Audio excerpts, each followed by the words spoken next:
All right, we're live. Good evening, everybody. Thanks for joining in on the little comics chat here with Band of Bards. Got Elyse Russell joining me, along with Steve Urena. What's up, everybody? How's it going? Band of Bards. I'm excited. Got Elyse Russell on the ones and twos. You got Tim over here. We're having a good time. I love it. That's pretty, dude. I'm glad someone's got the energy tonight because I never Oh, I'm do ready. at I sport. I I, I held it in. Super sound right now. I'm good to go. Like we're gonna talk comics. You can talk whatever you want. Maybe categories. Ooh, Yeah, I can't believe I've never played that. It seems like a It's staple in most people's lives, and I have never it is great. played I'm a big categories. fan of board games. Love board games. I love board games. Um, always loved Trouble. Like that was, I always felt ooh, like yeah. with the, you'd hit the thing and like that was super exciting. Cranium is a good one. Just loving board games. Like, and now that I'm older, there's so many great board games out there that are super like, running campaigns and everything like that. There's like a Godfather game. There's like an Alien game where like you're in the ship. I want to try them all, but like I feel like I don't have time to do it Have all. you ever played Betrayal at House on Hill? No, but just by the name alone, it sounds It's incredible. like a haunted house, and it's mostly collaborative, but one person gets to be the bad guy, Uh-huh. and you have to try to make it out of the house. It's so cool. All right, I'll have to write that one down. I like Hmm. there's one where I think it's like like maybe cops and robbers or something like that, where it's like a heist, but it's like you and your friends and you're dividing the money, right? Like in the story, but Hmm. like you can turn on each other. So it's like that episode of The Office where they all have the guns up. Like it's like, all right, come on, man. Like it's just great. But everybody always puts the gun to me. So it never works out for me. Yeah, there's a card game of oh gosh, why am I blanking on the name? Is it the Cards Against Humanity or like Oh my, the I love that game. No, that that's game is not so what I'm talking about. That and red flags are really funny. But no, the one where you're going west. Gosh, why am I Oregon Trail? Oregon Trail? Yes, there's a card game of that, and it's the most accurate. Like, if I were to go back How in many time, times what have would you gotten happen? dysentery? Because the first card I drew, I was like, "You have died of dysentery," and I'm like, "Well, that's exactly what would That's have the end of happened the to me back game. then." So. And then I was just sat there and watched everybody else play the game the rest of the time. And you really got to play it up too. It's like you got dysentery, like you're on the ground the rest of the rest of the Yep. night. Yep. Just like they rolled the wagons over me and just kept going. I just that was it. Just laying there. That's awesome. And then what kind of mug you got there? Is that the Thanos mug? A little bit of a Thanos mug that Awesome. someone accidentally put through the dishwasher. It used to be this really gorgeous, like metallic gold, and I also lost a gem. So Oh, well, I guess you got to go find it again. So the thing with the snap and like the Marvel comics, I always wanted to see a comic where, so Thanos does a snap, everybody is gone, right? Half the people are gone, like in the movies. But it would be beneficial to somebody, where like somebody's like, "Oh my God, there's no traffic anymore. Oh my God, I'm the best person on Tinder now. Like, oh my God, like this, like all these scenarios where like it like works out in his yeah, favor, and then everybody comes back and he's like, ah, damn it. right. So close. You know that somebody in that scenario like is about to be murdered or like gunned down in a bad drug deal or some gang Yeah. violence, It's right? like, oh, And thank all of a God. sudden, like the That person was that's about to creepy. shoot them He's just is gone. dust. Yeah. Or like somebody had like a divorce or like a bad breakup. It's like, Oh, oh, good. yeah. No more alimony. Yeah, no. Oh, that's Yeah. good. That's finally. And then they come back 5 years later and they want it all Oh, and damn, with God, interest. yeah. Yeah. I always want to Interest. write a Oh story like God. that, That or like that's a the slice sea of. level or a sea level like superhero, Mhm. like is now moves up to A because there's nobody left. That's the slice of life post blip, right? Yes. I like how they've done it with the like shows on Disney Plus too, like, especially during like Falcon and Winter Soldier, and they took that whole kind of like that whole string of thought. Like there are a lot of people that would have been better off or would have enjoyed less of a population and just like the after effects on all the different countries Probably and all the the animals governments. that survived. You know what I mean? Like, Yeah. oh, finally, like the pollution's Yeah. down. Mm-hmm. Right.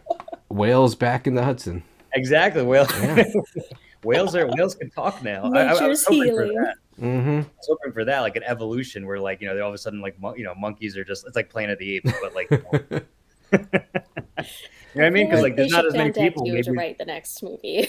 yeah, there you go. I don't think Marvel wants me to write anything about But it would be so entertaining. if you're a comic publisher, if you want anything goofy and ridiculous, then I'm your guy. That's probably it. You have Rocket Raccoon having to fight off a bunch of sloths.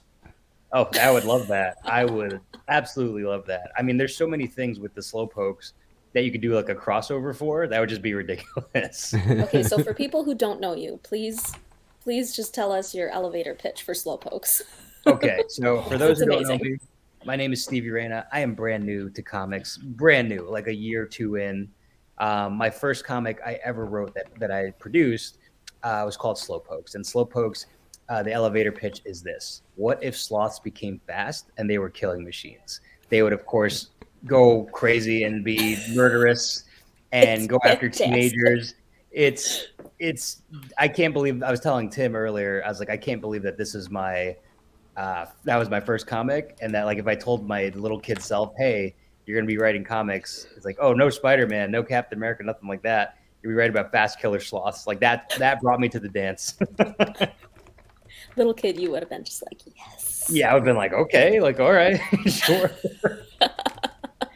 And the best thing about Slowpokes being my first one is, like, I told my parents, because I put my own money towards the first one, because I was like, all right, I want to get this made. I went to school for it.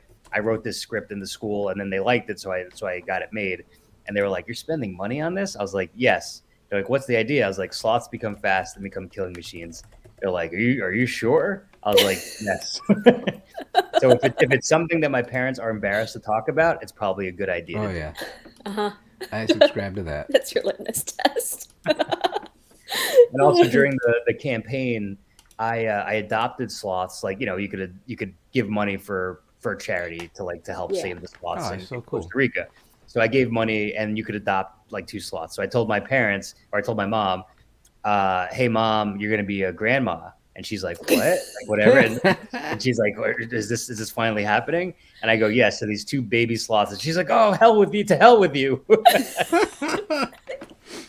That's good tricks. So with Very hairy Slowpokes, babies.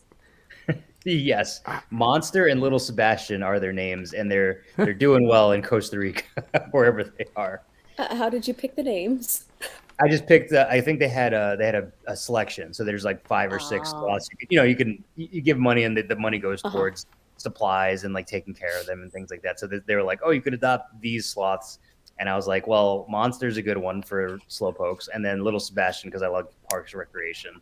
So I was like, this is perfect. Were they baby sloths?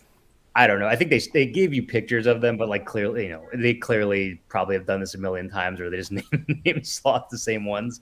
But maybe they're babies, but I hope they're doing well as their sloth daddy. I hope they're doing okay. They're sloth I daddy. hope they're going to sloth college, having sloth fun. Bamboo, eating bamboo, taking a week to poop, that type of thing. All the way down to the forest floor. Just to take a dump. That's right. Listen, I had to do a lot of sloth research for this. And I just know a lot about sloths because no reason. But they're I awesome. have no They're excuse. awesome. Yeah, So they're what- awesome. They look scary. Like, they look horrifying. Like, Some of them do. yes, Like, some are there's- very. What was- cute. Some are very. Steve, scary. what was the oddest or most interesting thing you learned when you're researching them?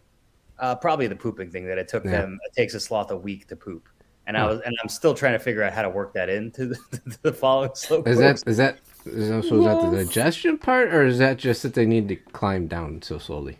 I think the digestion. I think it's Huh. like they're all slow. So I was on another podcast and we were talking about like the origin of the sloths, and we came up with, what if they were like aliens, like they were an alien species and they were fast, and then they came to Earth, but like everything because of the gravity slowed them down. So they just were like, oh, whatever, we'll just chill here.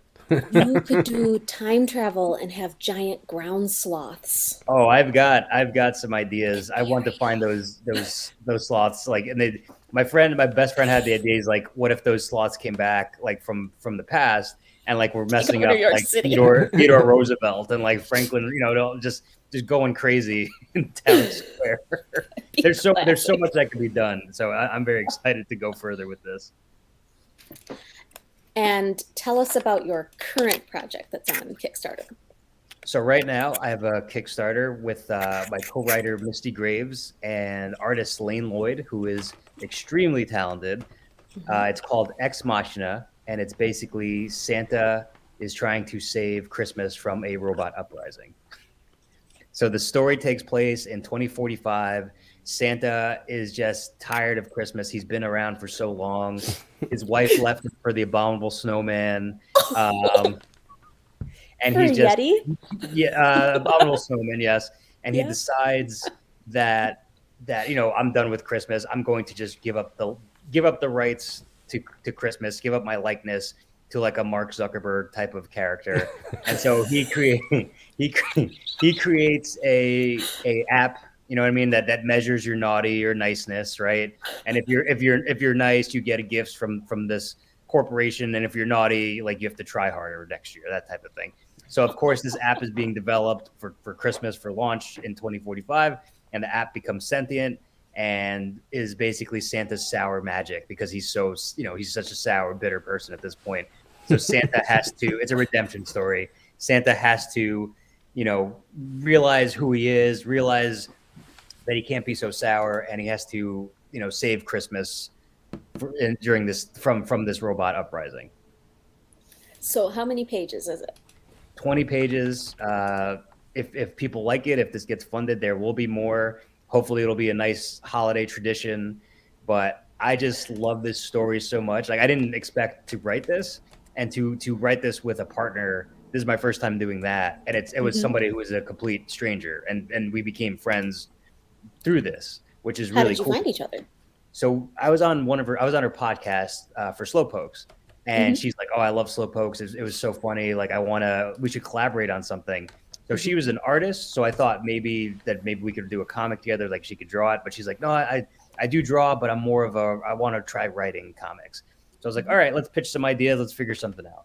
So she had an idea where it's kind of like a Twilight Zone, where it'd be like a Google search engine that if you write your wish into it, it would come true, but like in the most horrifying way possible, right? Which I think is really a really cool idea. My idea was killer elves, because of course I was like, all right, I want to do elves, like killer elves, but there's killer elf stuff out there. So I was like, that's not really different. That's not really unique. But I was like, what if we took those ideas and blended them together? And it's a futuristic thing where like this app just comes to life and tries to kill Santa. And then that, like, everything kind of came out, and it's beautiful. It's a beautiful thing. It's a beautiful baby. It's a beautiful holiday thing, the ultimate gift. I never thought we'd be able to do that. I thought maybe there'd be some bumps in the road, but she was so easy to work with and so fun coming up with ideas. It was never I'm a stubborn person, and I thought maybe that, like, all right, working with somebody, maybe I hope they don't hate me by the end of it. But we worked together so well, and it was just a lot of like, the best idea wins. It didn't matter who it came from. It doesn't matter the credits. Like, this is our comic. This is something we created. Let's figure this out, and let's do what's best for the comic. Let's do what's best for ourselves, and hopefully people will like it. That's great. I dropped the link for the Kickstarter. Thank you. And my partner's name is Misty Graves. She's so she's trying to write. She's been writing, and she's a good writer. But like, this is her first comic ever, and I was the one who was like, let's do the Kickstarter. Like, let's just split it in half, and we'll figure it out, and hopefully it'll do well, or hopefully it'll at least make the backing. And worst comes to worst, it doesn't. That's okay. We could always put it out. It's something we're proud of, and we hope people will enjoy it. I like the reward tier of getting killed in number 2. That's right. So yes, you can get killed by robots in the next one. We have several ideas that will hopefully make it into the next one that I'm very excited about. But basically, if you want to get killed in the most Christmassy sci-fi way possible, then this is the one. This is how you do it. So how did you find or select your artist then? So I went through Comics Experience, which is a online comic school. And I've worked with Paul Allor, who's one of the teachers there, and Andy Schmidt, who's one of the teachers there. Paul is super talented. He wrote Hollowed Heart, which is really, really That's good. a cool comic. Yes. So they have a stable of artists that they use, or people that they're friends with and they're cool with. And so, like, for a flat fee, like I'll write the script, and then, or we wrote the script, and we sent it to Paul, and I paid my money, and we found the artist, and they found Lane, and Lane is incredible. Yeah. If you look at Lane's work, it fits so well for the Christmas dynamic, and I can't thank them enough for what they've done. It looks fantastic. Definitely. Yeah, he did it for. The color palette is really cool too. Yeah, Lane did a great job, and if you want to hire a great comics artist, Lane Lloyd is the person for that. I've really admired Lane's work for a while. Lane also letters, and he inks letters and colors and draws, which is great stuff. It's like a unicorn. Yeah. A comic unicorn. Exactly. And Lane just did Transformers cover a little while ago. I tracked down that cover too. I think I have it stored away, but that was pretty cool. I think it was on issue 34, so they're up to 37 now. So, but yeah, I am so lucky that working with Comics Experience, finding some of the most talented people in the world do these ridiculous premises. Well, it's funny, man. Like there's so many people just excited to make comics, and especially like when you've got a new or quirky idea like that. Like it is overwhelming a little bit just how many people will rush to any project that has like some merit to it or something really interesting to it, and you're like, whoa. I totally expected to maybe be lucky to get one or two people to hop on this, but it's like a flood, and I have to like actually be really choosy and to turn people down, which is weird. But are you talking about from the static? I'm talking about all of it. Right? Yeah. Yeah. I mean, even just for like when we opened up our submissions, I didn't expect so much to come in that quick. But because you guys are killing it. You guys have such great creators on board. You guys got good management behind everything. You guys have a good heart. Like, if you have a good heart, there's love in your work. People are gonna find it, no matter what. Thanks, man. It shows. That's. But in the back, what I'm always thinking is like we still haven't, actually delivered anything yet. Not for any like bad reasons, but it's just you expect there to be a little bit more hesitancy until you've delivered on something. So, but I always say like that kind of is like a little bit of a barometer of the comics industry itself. Like, there's so much talent out there. There's so many people with fantastic stories, and there just are not enough publishers. Publishers willing to, put their support behind projects and talk to people. You actually respond to people, and you get involved in the community, and I think that's a breath of fresh air. Like we definitely we've got a backlog on submissions, and we need to get through those and respond to people. So we're not that great about getting back to folks. I don't want that to. Hey, it's good. You're getting your feet wet. You're figuring it out. You know what I mean? You're figuring out what's best for for everything. So So, you got to balance things and prioritize what you can and can't do in any given week. And that's true from whether you're trying to produce some pages or if you're trying to, figure out a publishing schedule. Mm-hmm. Speaking of some of your past works, you do the unboxing. Let's do it. Oh man, I've never done an unboxing. I hope it's not like messed up. Imagine that as like the rain, the rain messed it up or something like that. I know. I probably should have looked at it first. I've been thinking about that because like Chris ordered all like the little extras for the Final Gamble and Prospects Kickstarters, like all the little stickers and stuff like that. So I'll be having a lot of stuff delivered to my house in a couple of weeks. Yeah, it's a Christmas miracle. And I know. And I'm like, cool, we can like unbox some of these things live on a streaming, but maybe I should probably take a look at it first. Make sure. Yeah. Is it what I ordered at all? This is the right thing. Somebody may or may not be getting that mailer themselves in the future. All right, that's fine. Keep it. That's definitely what it's for. I have a giant stack of mailers over there. I'm like, you know what? My friends are definitely going to get secondhand mailers. because they're friends. I think you But, could do a man, commercial for that. Oh, there it There is. it it's pretty beautiful. is. I'm going to. So, with the way my brain works, I look at fulfillment, and I'm just trying to, like, think of all the different ways you make it an assembly line to make it a little bit smoother, because that's obviously like one of the biggest pains in the butt with Kickstarters is fulfilling all those orders. Yeah. And I'm such a geek that's kind of like what gets me excited. But It came. Yes. All the pieces are here. So very cool. I love the color palette on this. And Yeah, ONS Printing is who I use for my printer. Comics Experience goes through them. They are very good. Like Slowpokes look like a real comic. That looks like a real comic. Like there's certain some you see some things. I say, nice font choices too.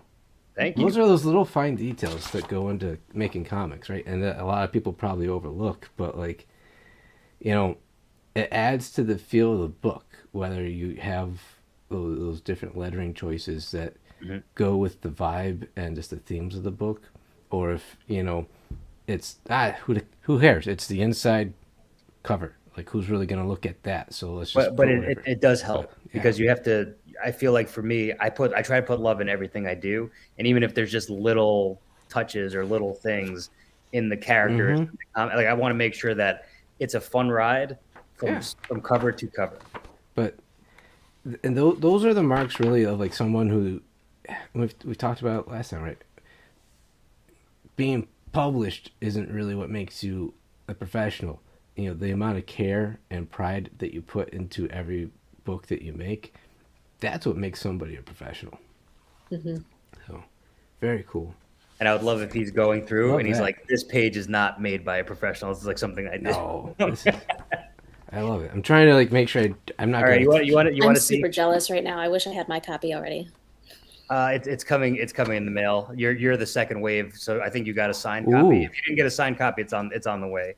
But the signed copies I'm doing this weekend, and then I'm doing it in phases because the post office hates me now because I brought 70 mailers during Christmas. So, have they? Do they know you by name yet? Not yet. So the Slowpokes I did during quarantine. I was at my parents in New Jersey. They live in a small town, so like the post office, nobody was really going, so it didn't really matter. Now that I live in Norwalk, Connecticut, I have to go a little bit further to not that much further, but like Stamford, but it's more of a city. So like I came in and then like you just get the eye rolls from the old people looking for stamps. Like, oh my god. I mean, the good thing is there's a reputable paper company in Stamford, so you can always get what you need for making books. Yes, I usually use Dunder Mifflin, but they were a little bit booked this time. That office is always under threat of closure, so they probably have some good sales for it. No, I like this. The last time I used them, they had a beet stain in the comic. So. You know what? I was wondering what it was about the coloring and the inks in here that made the reds so vibrant. Perfect. The reds pop. That would be something like Dwight Schrute would do. It's like, I have a comic paper company, and it's like I use beet juice as the red. Like, you definitely do that. He'd produce organic inks. Yes, and it'd probably be a hit. Like especially now, during everything, all the prices are high. His prices would probably be low. I like the theater scene, and I want to put it up because it's so funny. You can, and I don't want to give away spoilers on you. That's all right. I think that's okay. That little bit of your own Easter egg. I love that. Yeah. I love it. That's cool. So Jack and Ginger, the characters from Zombie Date Night, go on a blind date to the movies, and they go see Slowpokes 5. Classic. I love it. This is so cool. Very nice. I like that. The face and expression there. Yeah. So the artist for that, his name was Sergei Domenik, a super talented artist. Definitely somebody to watch out for. I could not thank him enough for Zombie Date Night. Is like just to have the feelings of Slowpokes is one way, and then Zombie Date Night is another type of artist, and then Ex-Machina is another artist. I'm very lucky. I'm just very lucky at all the artists that have been able to come and work with me. Yeah, and even like the little titles for everybody in the credits. Oh yes, so in the credits, my girlfriend worked on this with me because I thought it would be a good thing, because I was like, all right, zombie date night. It would be good if my girlfriend is a good writer. She's a good, somebody to bounce ideas off of and edit things and make sure that I don't go too crazy. So she's a good person for that. So she helped me edit zombie date night, and it was just awesome to work with her. And she's like, oh, what about this? And I was like, oh, that'd be cool. Or we do this, and we worked together. But I was like, oh, that's a good thing to do, for this comic. Not so much that it's a gimmick, but it's like I got to work with somebody I love on something I love. So like that was, I knew that it would just make the project better. And we did a podcast for Zombie Date Night that came with the comic, and it's basically her heckling me. So if you want, if you back the Kickstarter with the podcast edition, check your Dropboxes. It's in there.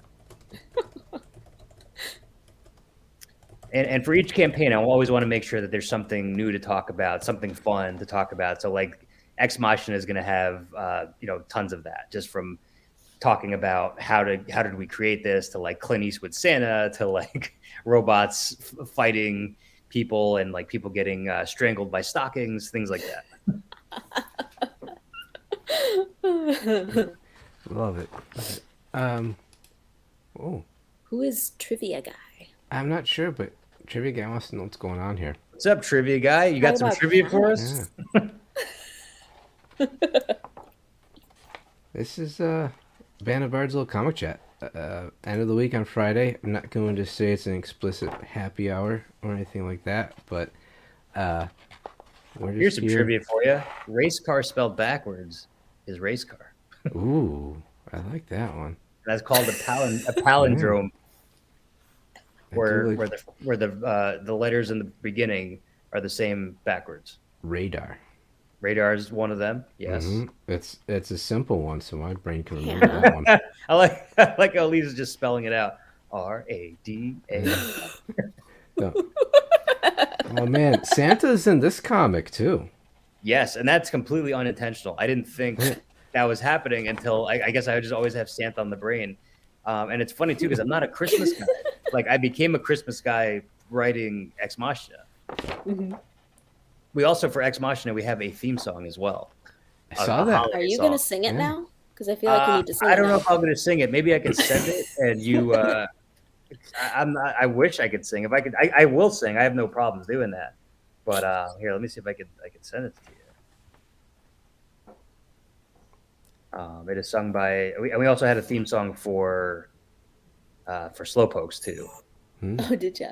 Yes. Can you play it? Do you want to play it, or? Sure. Which one would you like to play first? So I'm just going to send you. I'll send you the Ex-Machina one, and then I'll do the.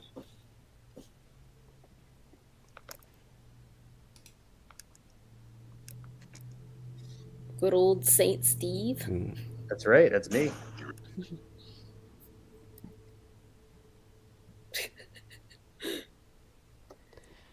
But all these Kickstarters, you just got to lean into it. Like it just, you know what I mean? Like, especially with all these like songs, posters, T-shirts. I just want to make sure that it's an experience. Like it's a fun thing that people will enjoy while I'm doing it.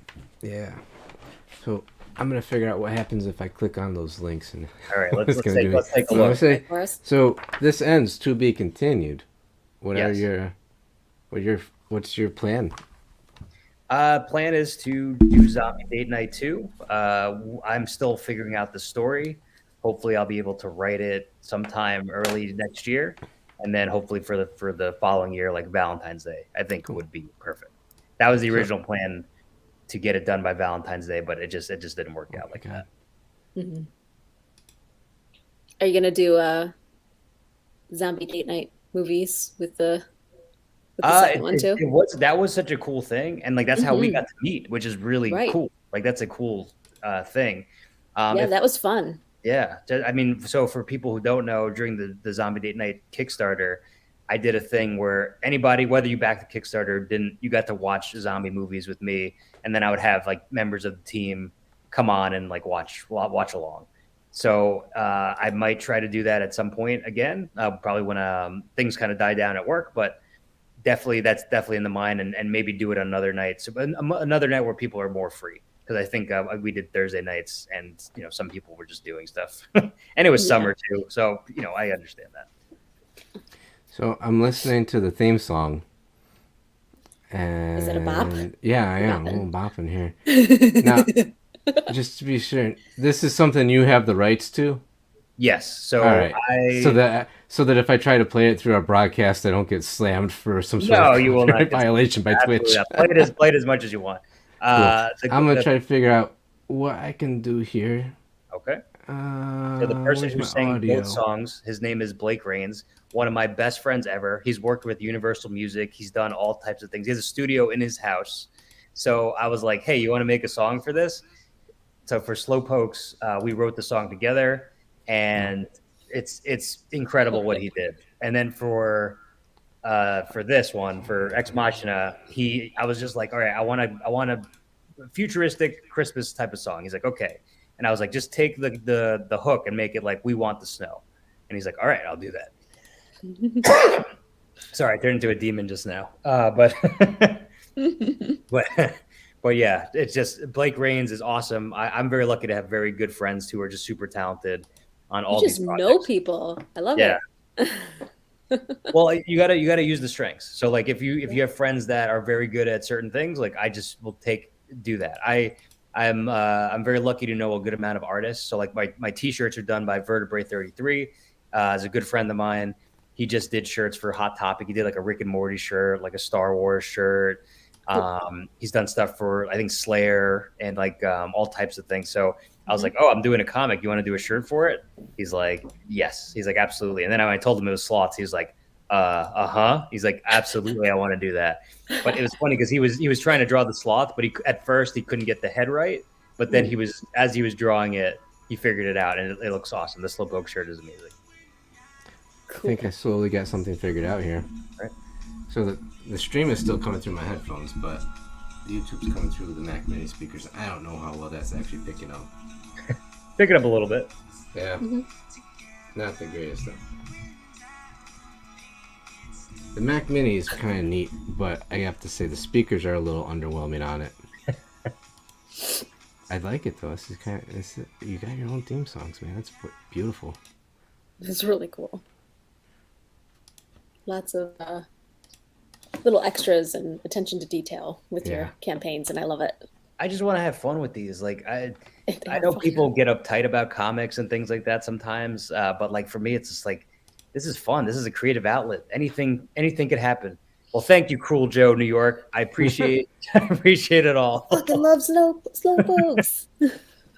What inspires you? It's not marijuana. If you people would think it's that, but it's not. What inspires me? So for me, I always say follow your muse. If something excites you, most likely that's like the way to go. You got to go down that rabbit hole. So with Slowpokes, I just thought I love horror movies. I love horror in general. I used to go to Blockbuster and see the art for these Blockbuster movies and be like, what is this? Like The Dentist? Like that's gonna be a horror movie? Like Ice Cream Man? What is this? I gotta see what this is. So like, I was with friends at work and we were talking about the sci-fi movies like Mansquito or Sharknado.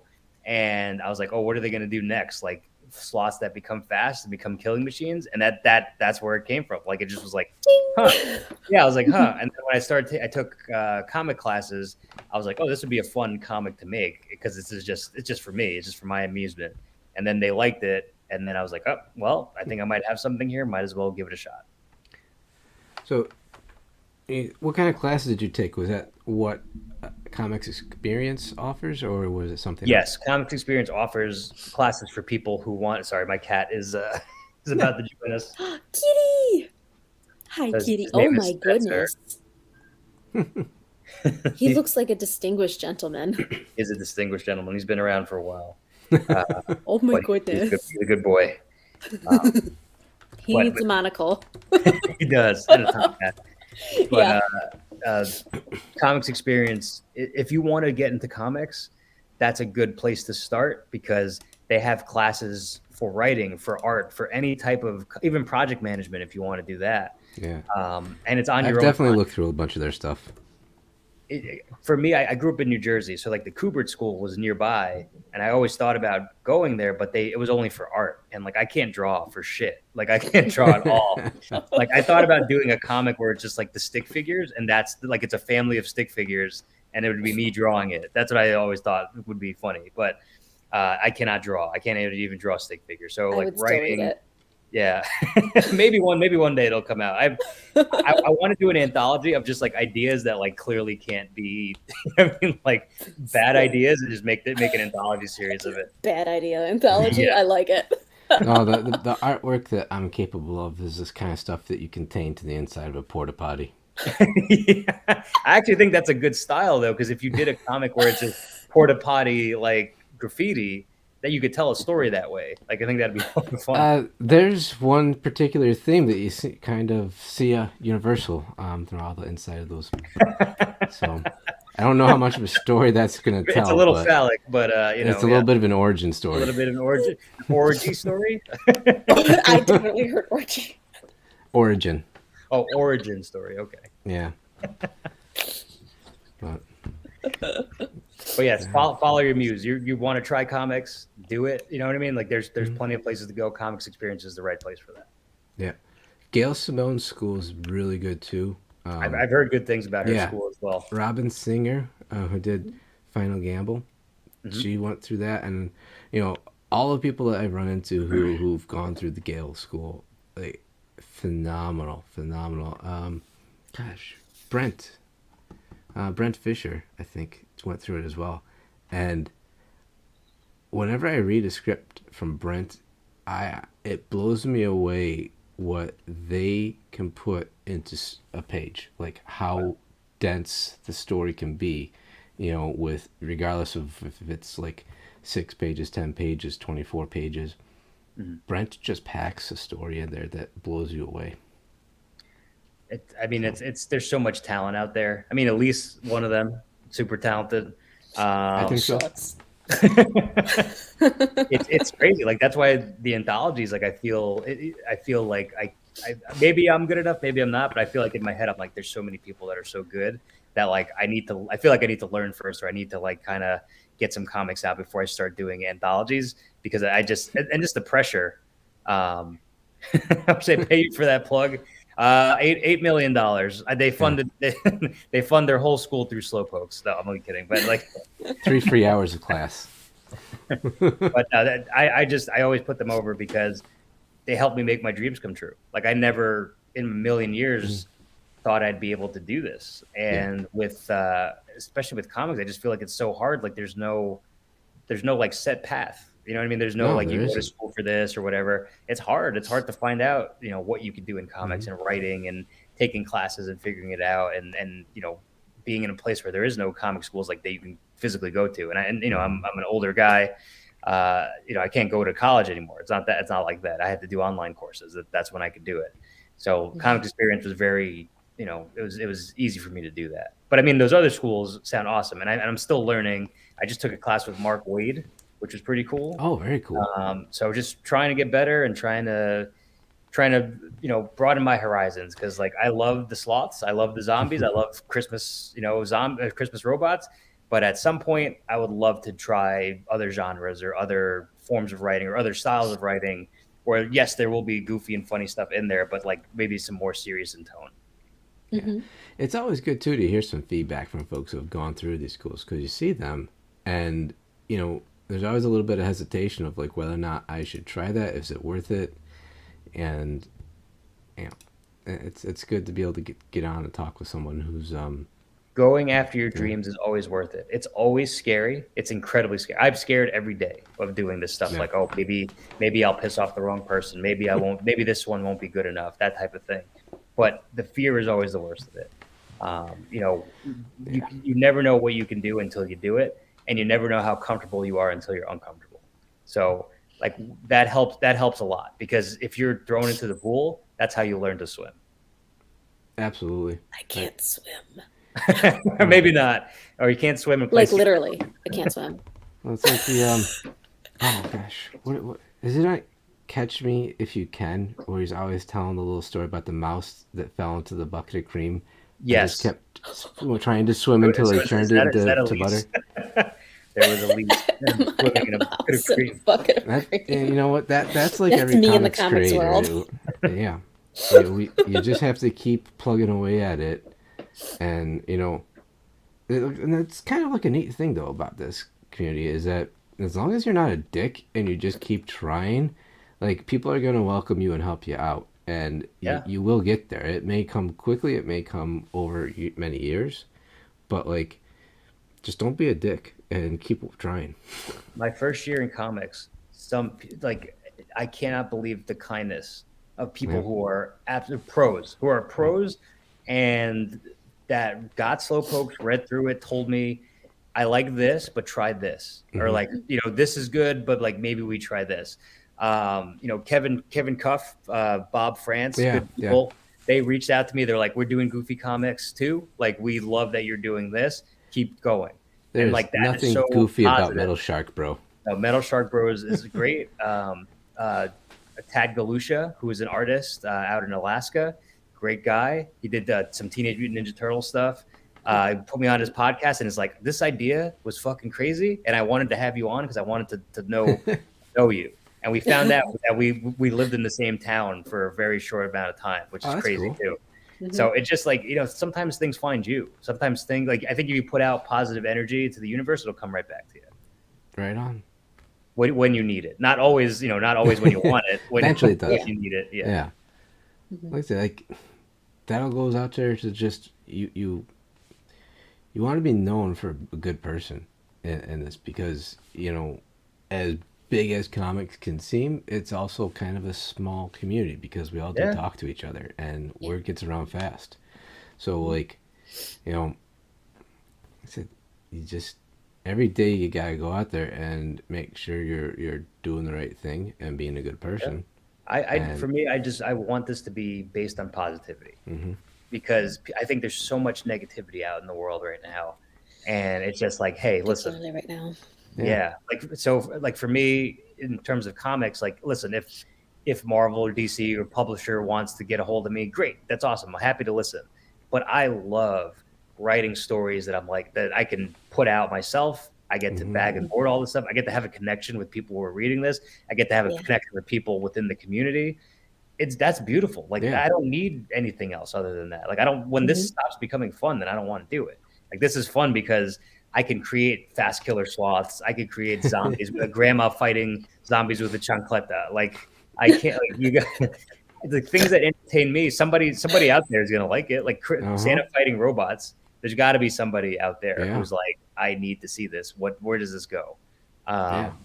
And hopefully I'm able to entertain. I mean, I just want to entertain and have fun, and that's it. That's all I need. I'm concerned for people who aren't entertained by your comics. Because There's got to so be much somebody. fun. There's got to be somebody who's like, this shit sucks, or like, he's bad, like, he's really bad. But and that's fine. That's cool. I appreciate you for reading, regardless of if you hate me, like me, great. My favorite thing is, like, I'd rather be hated than ignored. You know what I mean? I'd rather it be, whether it's something that people really hate, really like, great. You read it, you reacted to it. That's all I need. That's all I want. Yeah. It's like, Dave Chisholm was an awesome writer and artist to follow, I think. And he's always, like, tearing his hair out a little bit over the fact that people just love to shit on things. And he's just like, why do you spend so much negative energy like that? Just hype up the things that you love instead of spending your time and energy on and like talking about what you don't like. Why would you do, like, and it's also, I take things with a grain of salt. Like, you know what I mean? People who have made stuff, that's something you're not a lot of people have that, like, imposter syndrome thing. Yeah. You're not an imposter. You're an inspiration, because how many people can say that they've gotten out of bed, had an idea, executed the idea to whatever your vision is? Like, that's it takes a lot to just do that, even to get to just writing the script and and then going forward. You have to go through so many steps. So anybody who is creating and doing things for themselves, you're great. Like, you're doing great. It doesn't, you know what I mean? Like, you're not a failure. There's so many people who don't even try. That's a failure, where, you gotta go and try. And failure is learning. There's nothing wrong with that either. Absolutely. Just listen, one of these things are gonna tank, and I'm gonna shit the bed on something, but it'll be a learning experience. Yep, yep, yep. And you mentioned about how you're surprised a little bit, or you're confident that there's going to be somebody out there who wants to read the just crazy story idea that you come up with, and it's something that like Alan Moore even railed against way back in like the 80s and 90s, how a lot of comics publishers were just obsessed with trying to create and figure out that mythical average comics customer, right? And the fact that there is no average comics customer. No. Like there's too many people who like comics to try to like, take what you learn in marketing class and create like, a few stories of what you may have like as a common customer coming in, and who is this person and what are their demographics and what do they like and what do they not like and what are they most likely going to buy. Like, you get wrapped up in trying to think of who, how can I make this generic common or average comics customer and then package something just for them. Like, this isn't the music industry. No, this is comics. It's not fun anymore. No, it's not fun. You got to invest in ideas, and you got to invest in people, and you just got to trust them, because especially if they've made it this far where they're creating comics, it's like they must believe in something to get this far. Because like, look, for Slowpokes, I invested my own money into it. I didn't think it was. I didn't think anybody was going to buy it. I thought like friends and family would be like, oh, he's doing the sloth thing. Maybe he needs the money. Like, who knows? Like, maybe he's gone crazy and off the deep end. But like, I found an audience because people were. I never thought people like sloths and people like horror, and combine the two, and there you go. You know what I mean? Like, you got to invest in the idea, and you got to invest in if something makes you excited, other people will get excited too. And you got to find that audience by, trial and error. Like, I'm so lucky in the horror community. They're so progressive and they're so open, which is crazy because you would think that they're not, you know what I mean? Because it's scary. It's all stuff. You know what I mean? Like people with tattoos of Michael Myers and stuff like that. But no, those people are incredible. And those people, like if you're a horror writer, like go to the horror websites and send in your press release, because they'll 99% they'll put it up because they're looking for content. They're looking for that next thing. And they're just so open and it's heartwarming. It's awesome. So like, that's why with the horror stuff, it's like I'm able to blend all these communities together. It's like, all right, horror and comics and people who like animals and people who like ridiculous things, like just melding them into one to create, this group of just awesome people. Or a horde on Discord. Yes. Well, what do you make of your experience using Kickstarter? That's like really been flashpoint in the last couple of days, all about Kickstarter. But just talking about like the mechanics of it and trying to like wrap your head around like how do I actually put this thing together and attract people to it. What have you taken away from running these few campaigns here in this pretty short amount of time?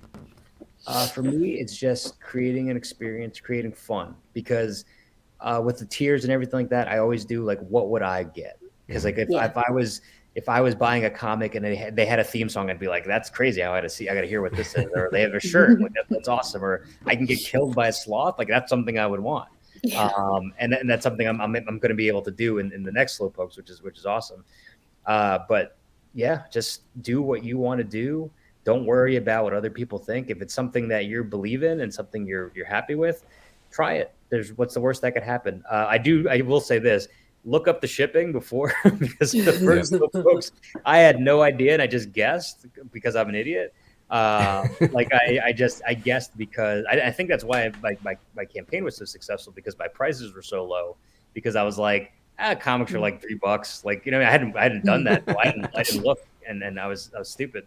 But yeah, just look at the shipping, because prices change and everything like that, especially the weight of stuff. But yeah, just follow your muse, and remember, you could do it too. Definitely. Yeah, I would.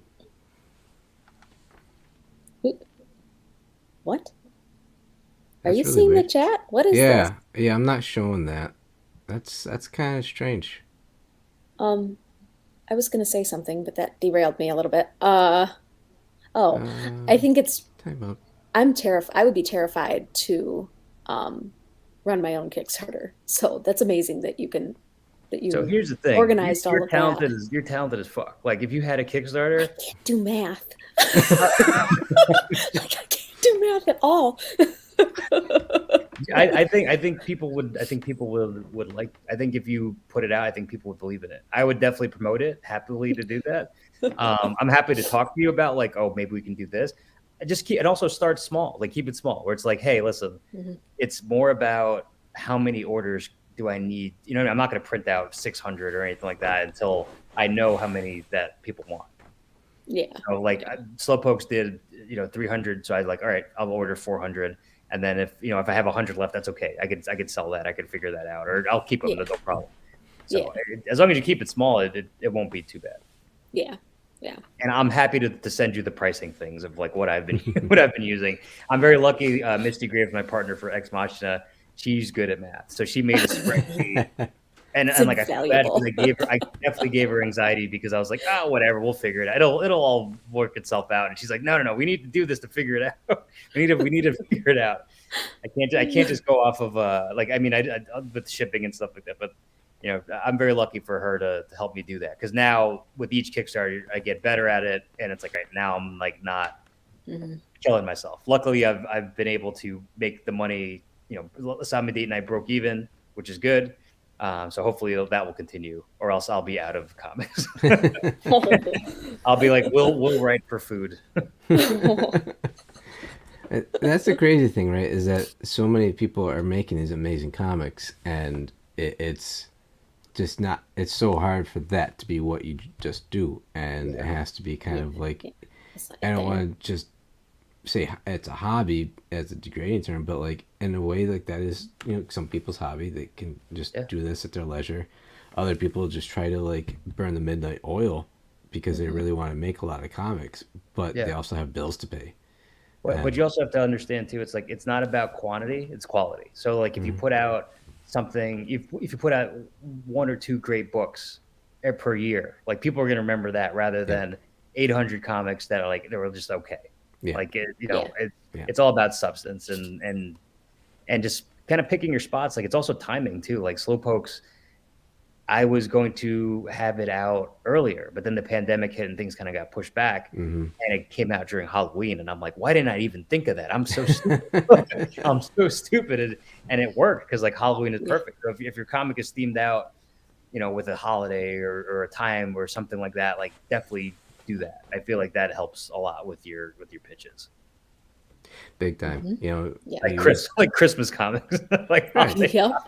You could either try to run the campaign during that holiday or try to time it up so that you'll be doing the fulfillment, that overlaps around Yes. that holiday And I always time. make sure to put, I mean, especially now with the supply chain, like Zombie Date Night was supposed to come out, but it got pushed back a good Yeah. amount because of the supply chain. So, I just want to make sure I don't want anybody to have a bad time with my comics. I always want to make sure that people are updated on what I'm doing and making sure that they're not, they don't think I'm taking their money or anything like that. Yeah, My it's sloth money. yeah, because you just are rolling in bank Yeah, when you that's right. get My You Maserati that gotta I take have. care of yeah. Sebastian and Monster, right? I know Like they eat like crazy. But That's my sloth fur coat. yeah. It's crazy what's happening there though. It's throwing off a lot of these books coming out. Like, we have our first couple that are getting their finishing touches in terms of book design done right now, Yeah. and should be heading out to the printers by the end of December. I would think, Hell yeah. Yeah, certainly earlier than 2022. that, but Band of Bards. yeah. Look out for it. Or you do it's like a mixtape. It's like a mixtape. It's like bam, bam, bam, bam. You know what? That'd be good. Then we can do that in a future Kickstarter. Is to just go back to like old mixtapes, and Chris and I can just make some custom mixtapes for somebody. Yeah, that'd be great. Yeah. I mean, I love music. Like I wish I'm a big rap music guy. Like the more I can incorporate music or rap music or anything I can do Mhm. into these projects, like I always want to do that. It's always fun. Like you see sometimes, like, Witchblood would have like in a little bubble that, you know we recommend that for this panel, the reader starts listening to, and it would like put a song that. So that's amazing because people can do that on Spotify, where like you're scoring your comic, which maybe I'll try that one day, but it's awesome. The nice thing about that too is that you don't need to then pay the licensing fee. No, because you can just listen to it on Spotify. Right, it's like, hey, go listen to this song, rather than trying to just put the actual lyrics into some of the narration there. So there's a rapper right now that did write his own comic book, and he scored it. And that's if cool. you play the album, like it lines up with the comic. Oh, that's amazing. His name is Czarface. Like it was a guy that was in the Wu-Tang Clan, and he paired up with another rapper, and his stuff is really good, very good. Comic references, like he says, like sit your ass down like a Marvel end credit. But I'm like, that's amazing. That's the best line ever. That's pretty cool, man. Oh, that's awesome.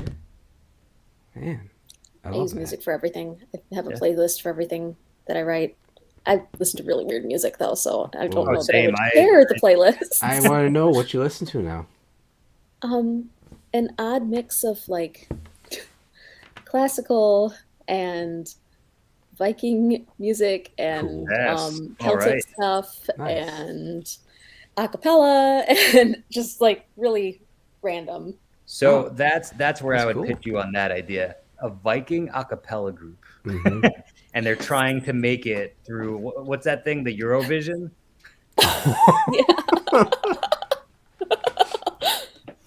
Oh man. But you could do it where they have to. So okay, I'm just seeing this visual. This could be terrible. Who knows? But you would take this Viking a cappella group.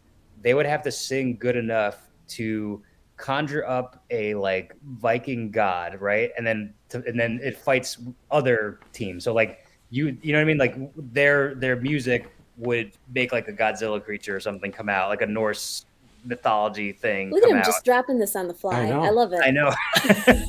It's just go write it. Steve, yeah, because those are just like things that excite you. It's like, why not? Those are things that excite you. You know what? It's almost like a little bit of mix of Scott Pilgrim, where they're fighting the two like techno brothers. Yes. And they have little avatars come up from their music. Yes, exactly. You have like a spin-off of the Eurovision show where but you actually like conjure up these Godzilla type creatures that are like Viking Norse mythology, and they fight each other, and the winner is the winner of the Eurovision. I mean, I would read the shit out of that. That sounds really cool.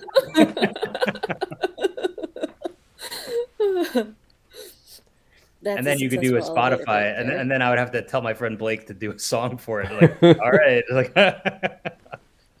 I need Viking techno right now. Oh man, Viking techno. Oh, you got to get that guy too, right? Like Techno Viking, right? He has to be. Oh my god, I love that. What is that? The Techno Viking. You got to see this. I'll find a link and drop it. It's just the silliest damn thing, and I know like the Techno Viking guy himself started to like resent all the popularity of it, but oh my god, this guy's dance moves are awesome.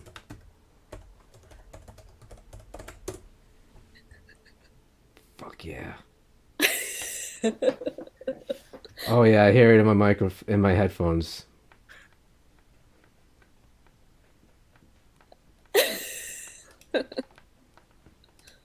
And then we watched Tim dance for the rest of the live stream. Yes. I haven't thought about this in a while.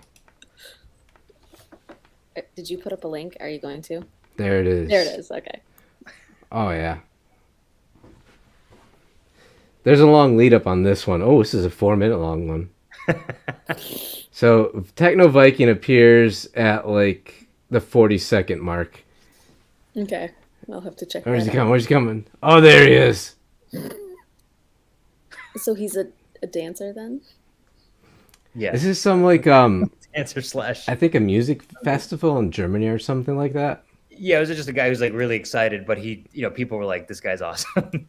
Yeah, because he's so intense looking, and then you're like, "What the hell is this guy about to snap and just start a riot?" And then he just breaks it down. I think they found him years later, and he ended up being like I think a scientist or like something like that. There was like an article about him, and he's just like, "Oh, I don't do that anymore." Like, and he's got the little lackey that goes and like hands him the upside down water bottle. It's so super serious. What's your cat's name again? Spencer. Spencer. Oh yeah, here's the dancing.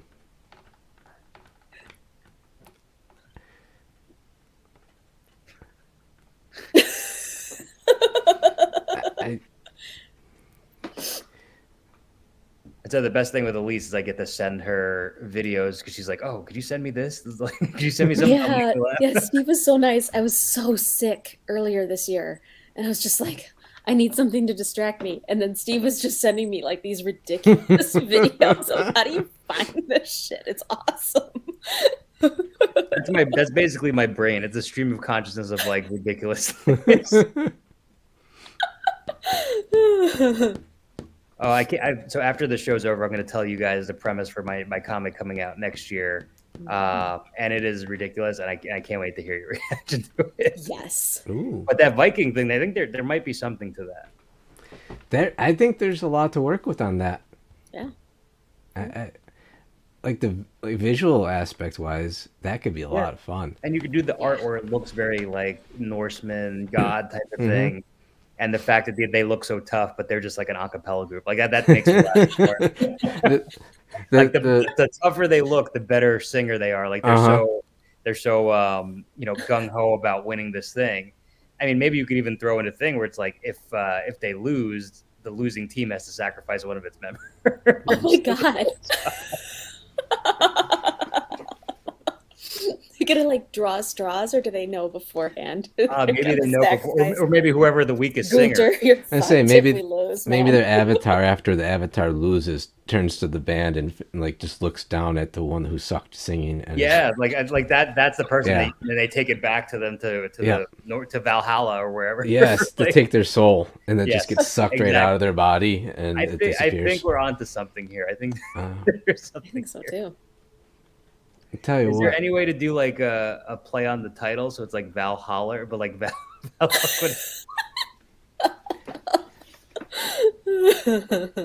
I think that might be it, Valhalla, and it's just this Viking. Valhalla, I like it. That's a good 20 too. That doesn't need to be long. That's 20. Like that's 20 pages. Yeah, that doesn't. Yeah. Oh my god! I'm so glad somebody reminded me about Techno Viking. I know we've just totally lost you to dancing. You did. It's finished now, but it's still going on in my head. I think like early in the pandemic, I was super obsessed with that to the point where I was trying to like learn the dance, like move for move, and I don't know where that just I was obsessed with this YouTube video of this guy just scaring I think it's his dad. Like he would scare his dad all the time, and he'd just go, "Ooh, you bastard!"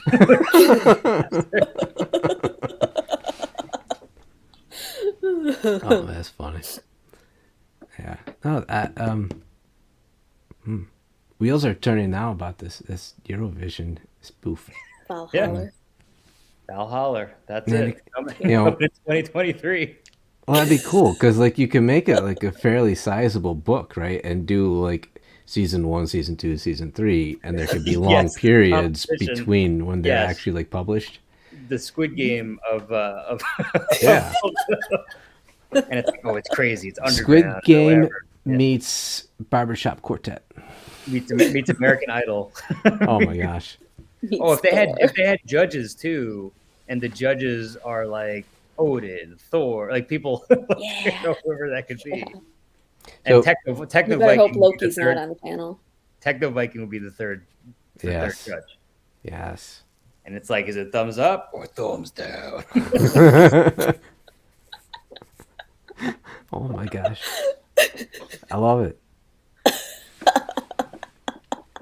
And then you have the character who hasn't hit puberty yet, and then they do, and then their voice sounds like Barry White, like just very immaculate. And you're not sure if they're going to be able to do it before the competition, and then it happens, like,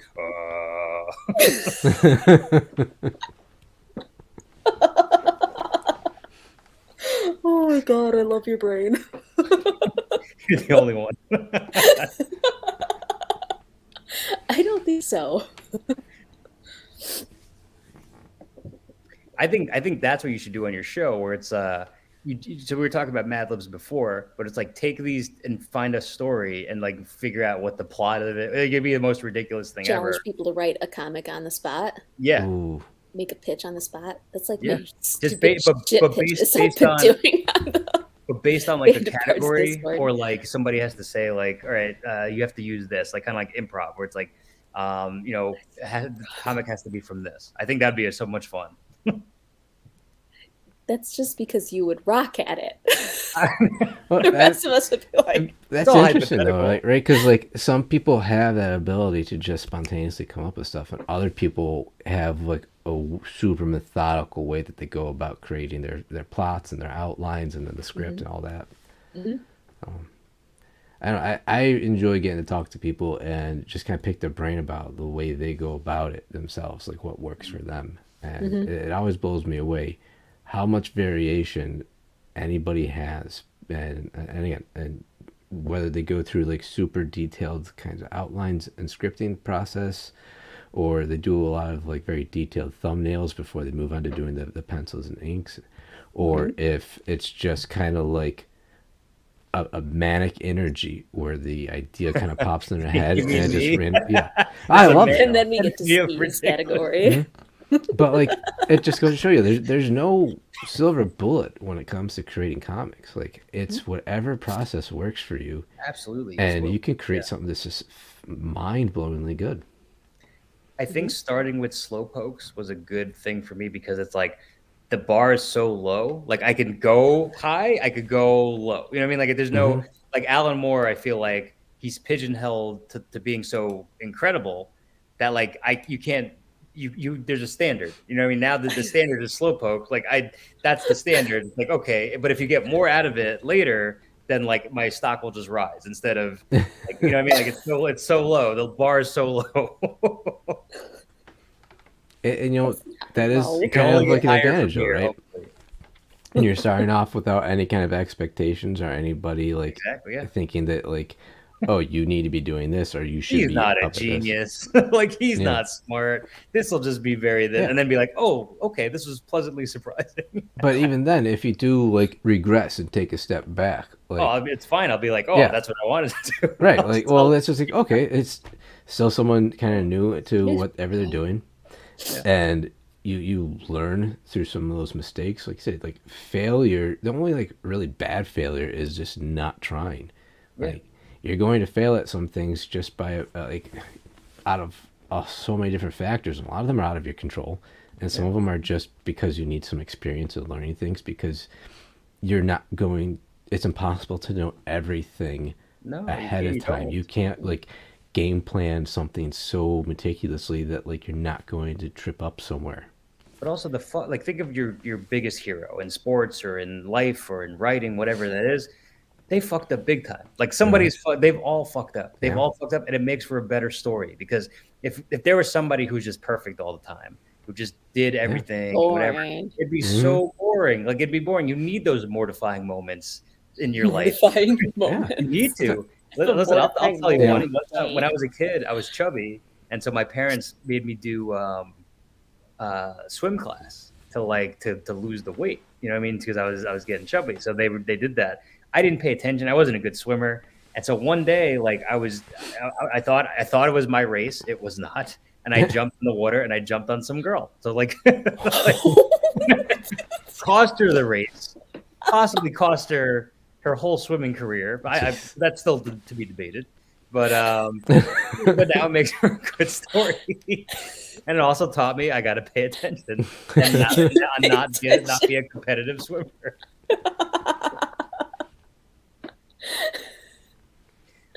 Was she okay? Yeah, she was fine. I was little, like it was. I was younger. You know what I mean? I was okay. I wasn't like now. You know, it's telling that Or- only Elyse thought to ask that. She's dead. She's been dead for years. Just dead. It said, "Here lies so and so, killed by Steve Urena, who didn't pay attention." You know what I mean? That's what that'd be Belly flopped onto her in the yeah, belly flopped on death by belly flop. Oh man. So like there's that. I've been injured at mini golf because I'm clumsy. Like that's again another mortifying experience. Like I went to mini golf. I wasn't paying again, all these things, not paying attention. I wasn't paying attention and somebody goes, "Hey Steve," I go, "What?" And they're like, "That pole," and I tripped over like a pipe and I completely skinned my elbows and my arms. And you know how embarrassing it is to ask for Band-Aids at mini golf? Like they took out an old like Hello Kitty like 19 or like strawberry shortcake, you know, Band-Aid and like oh, here you go. Here's this Band-Aid we've never used. You really got into this sport, didn't you? It's like days since last accident. It was like 360. It's like all these years. I've broken a club at mini golf, but I've never hurt myself. But never How'd you yourself do that? because you're not a goon. Over someone's head? No, I was being like a 17-year-old little asshole, right? I think it was on like a high school class trip to our local Six Flags, and I don't know. I probably did something dickish and just smashed the head of the club for no reason. Sounds about right for high school. Well, Yeah. I've always been perfectly composed during mini golf. I don't know about you guys. I'm just picturing like the announcer. It's like Elyse Russell comes in. Elyse is totally like a Happy Gilmore going Knocks after it in. that clown and knocking its nose off.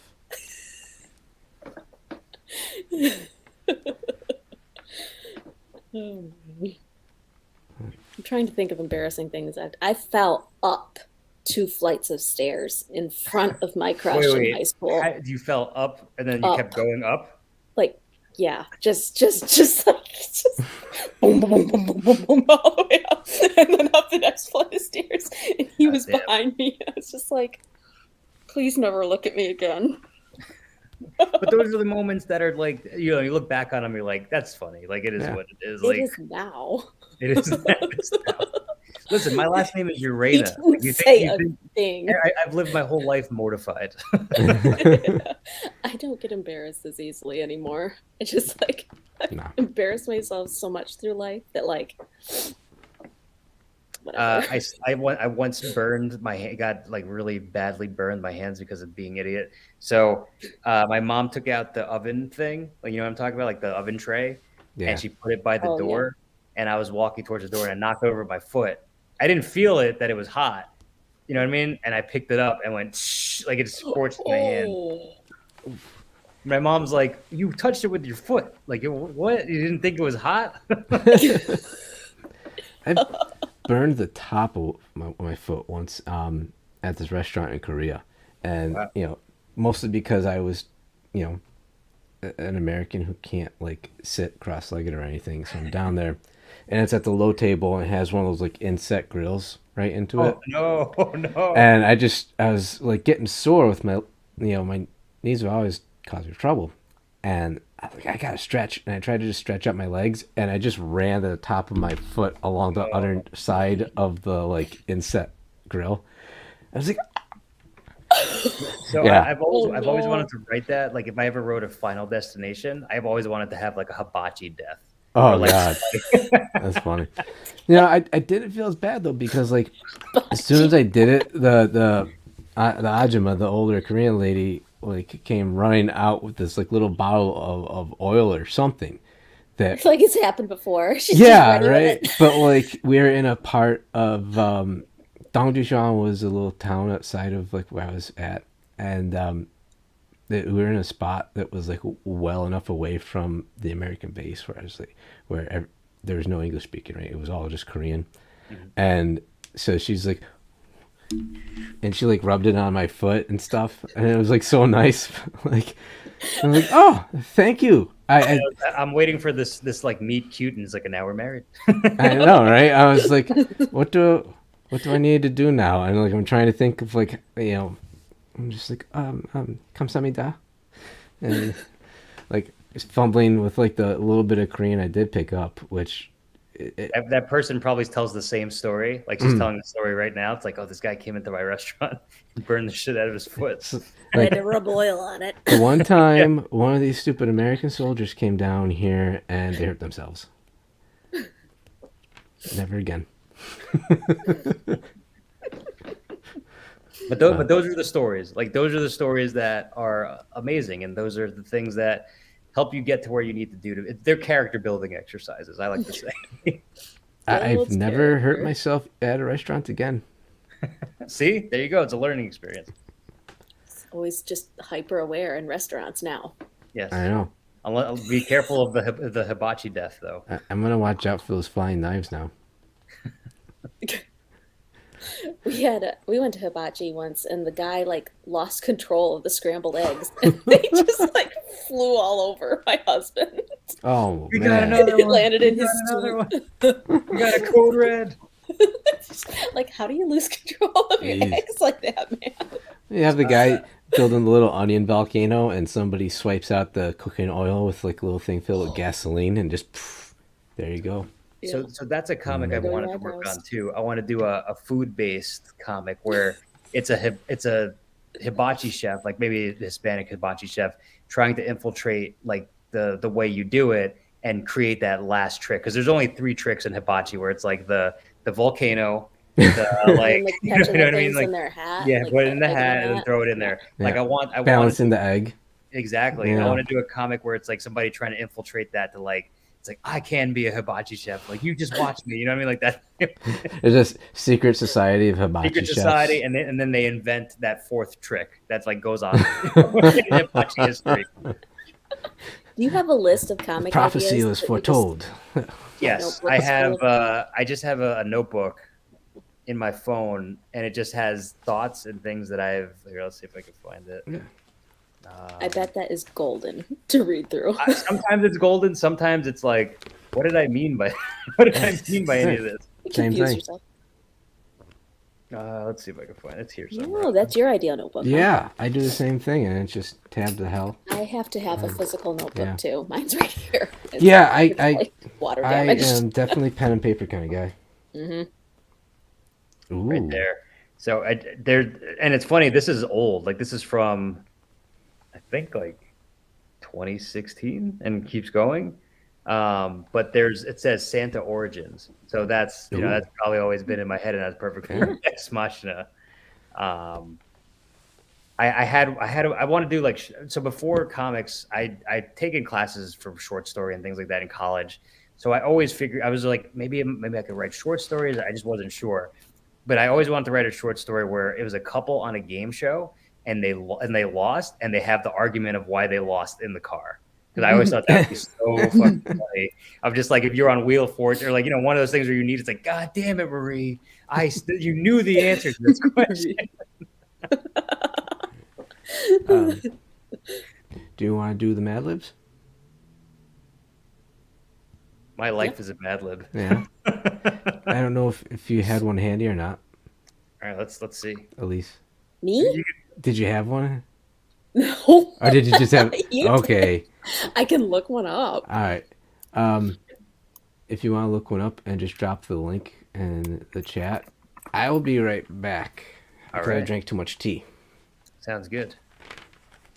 Goodness, how do you find Mad Libs? Now me and Elyse will do a duet of the Ex-Machina song. You do not want me to sing, man. I'm You not don't drunk want enough me to for sing that. either, but I'm not drunk at all, I mean, but- I will do it if I need to. But I think there's something to Valhalla. I think there's something to this. I think that's money. I think 2023 I Valhalla. think that needs to be a thing. Absolutely. I think you should go for it. Yeah, I think that might be our project. That project That we were could be talking our about. collab. You're right. Because you know more about that. I have no idea about Viking mythology, any of that stuff. I have no idea. Mythology is my jam. Okay. So yeah, I think that that's a good one for that. Man, I wish I had like Scooby-Doo Mad Libs or something. Scooby Doo. Or like literature. I love literature Mad Libs. There's Like- literature. What's literature Mad Libs? Where there's like, like you could have Pride and Prejudice characters. Ah, I see. You could Okay. have, like, Okay. yeah, there's historical ones too. This is odd. Madtakes.com. Let's see. Is that like the bootleg Mad Libs? It must be. for people who can't afford Mad Libs? Like, is Mad Libs too expensive? I'm gonna order some Mad Libs online just to have them like here for future. And you can see my lovely girlfriend behind. They hope so. Yeah, they can all see you. Just wait.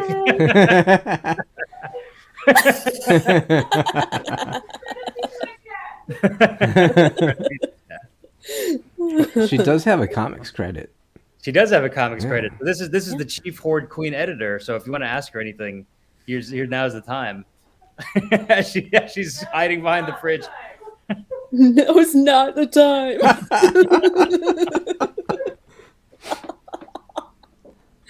See, it's those mortifying moments that really make it. Okay, so this one is supposed to be a dragon's ad lib. And Okay. it's giving me just the list. I have no idea what it is. So the first one is a color. So write a color down. Okay. Next is a superlative. How do I just here? I'll just send you the. Yeah, send that. I can try to I have no idea how to do pop it this. open into a window and do a screen share. What do I- All right. I mean, I have my Word doc. If you want to continue going, so a color, right? Blue. Comments. A color, right? Color, superlative, ending in est. Okay. Adjective, Okay. body part, plural. All right. Body part, singular. Okay. Okay. Noun, All right. animal, plural.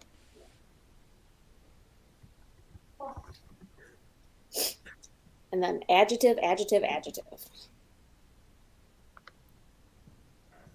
All right. Okay, so tell them to me, and I'll plug them in, and then I have to click it, and then I'll read it to you.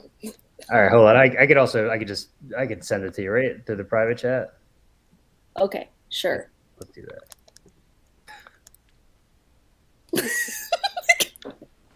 Okay.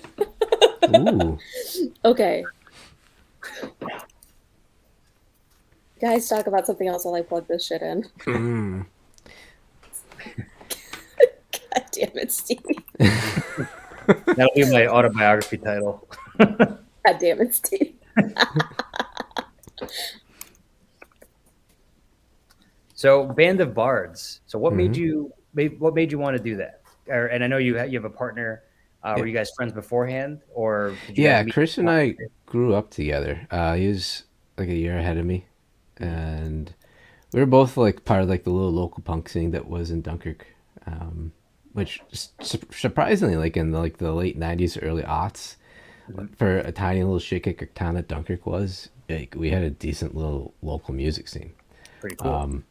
Yeah, so there's a lot of angsty young kids who were growing up in the Rust Belt with like parents that were all laid off all the time. So there's a lot of anger, right? Good for punk music. Sorry, I'm not laughing at you. So I know. I realize like you're plugging all that in and you just read the whole thing. so sorry. But like in 2016, I was talking to Chris through this idea by him that I wanted to kind of like I wanted to do something to bridge like the civil military gap in the U.S. society. So very, very different from where we're at today, right? But it's kind of a neat process. So my big thing, right, is that there's such a misunderstanding of like what your normal like life of military service is like, and like the type of people who join the military, all that kind of stuff. Like there's just a lot of stereotypes, and popular media doesn't do a whole lot except for reinforcing those stereotypes, right? Like if you think about the movies or the TV shows, you get things where you've got like the cool special forces dude, or you've got some veteran with PTSD who's a danger to everybody. Like that's not the case all the time. Yeah, a stupid stereotype and a really dangerous stereotype. And you don't have like anything these days like MASH, right? Where you basically saw that for that little field hospital in Korea, it was a bunch of people from all over America from different walks of life, and just tossed into a chaotic situation where there's no way to win except for just surviving, right?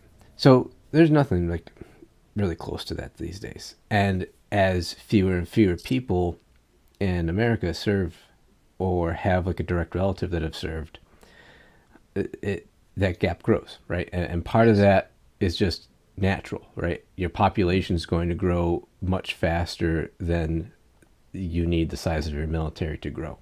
Like one has a cap and one really doesn't.